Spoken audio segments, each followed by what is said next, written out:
I still keep those letters in a small wooden box, yellowed with time, tied with a faded blue ribbon. Letters I never sent. Letters that still smell faintly of ink, rain, and a young heart that didn't know how to say goodbye. It was the summer of 1998. I was 19, the kind of age when everything feels possible and permanent. Our small town was quiet back then. Narrow streets lined with neem trees and the sound of bicycle bells echoing in the afternoons. We didn't have smartphones, just a single telephone in my father's living room that everyone could hear when it rang.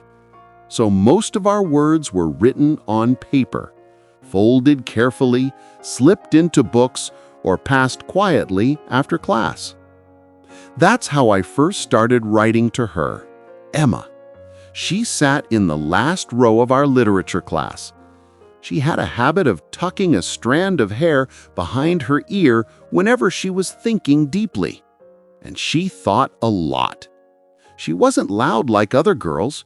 She smiled softly, the kind of smile that stayed with you long after she'd walked away. The first letter wasn't meant to be a love letter. It was just a note about a poem, The Road Not Taken. She loved it. I did too. I wrote, "Maybe someday we'll understand which road we really took." She smiled when she read it, and after that day, we started exchanging letters. Sometimes just one line, sometimes 3 pages.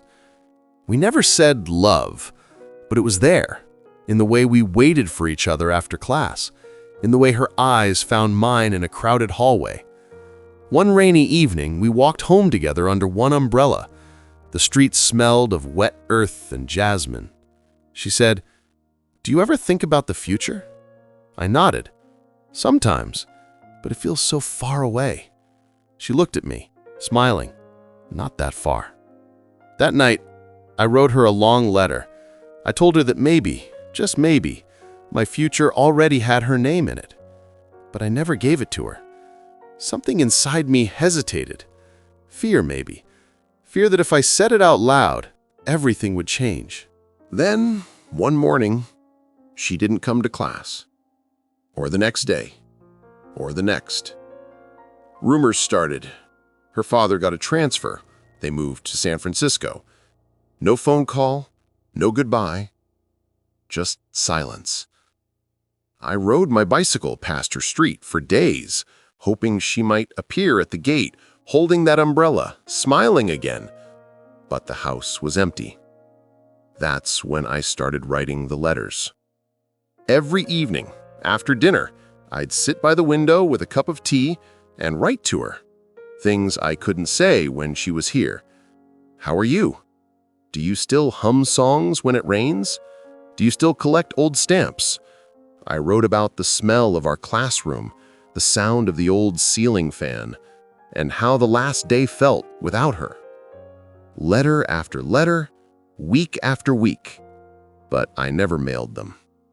Maybe I was scared she had moved on, or maybe, deep down, I wanted to keep her in that time, young, laughing, and mine in memory.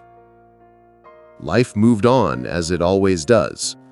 I finished college, got a job in the city, learned how to wear a tie, shake hands, and pretend I didn't miss anyone. I met other people. I even fell in love again, or at least tried to. But every time I saw the rain or heard a line of poetry, I thought of her. Years later, when my mother passed away, I went back home to clear the old house. In the back of my drawer, I found that small wooden box. Inside, those letters. Unsent, unread, untouched by time. I sat on the floor, holding them in my lap. The paper had turned pale brown, but my handwriting was still clear, careful, full of feeling. As I read, I could almost hear my younger self speaking again. So open, so honest, so sure that love would last forever. Then, something unexpected happened. Among those letters, there was one I didn't remember writing. The paper was thinner, the ink slightly different. It began with, "If you ever find this, I want you to know I missed you too." My hands froze. At the bottom, there was her name, Emma. I stared at it for a long time. I realized she must have come back once, maybe to visit, maybe by chance.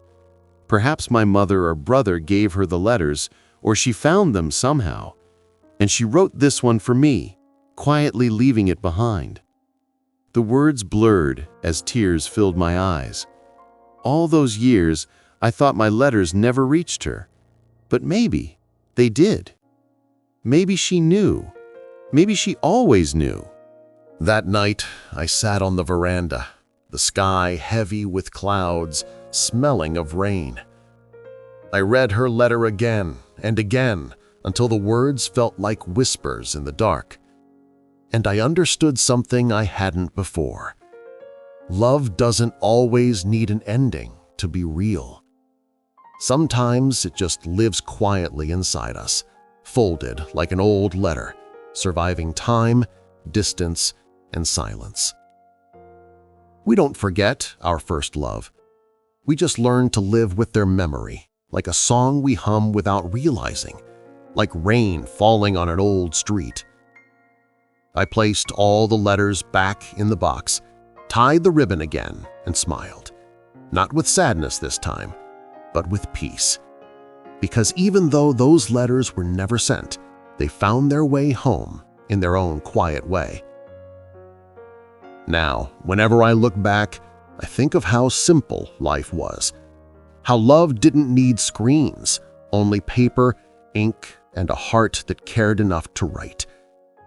And I whisper to the night, some letters are not meant to reach the other person. They're meant to reach the part of you that still remembers what it felt like to love. If this story touched your heart, don't forget to like, share, and subscribe for more stories like this.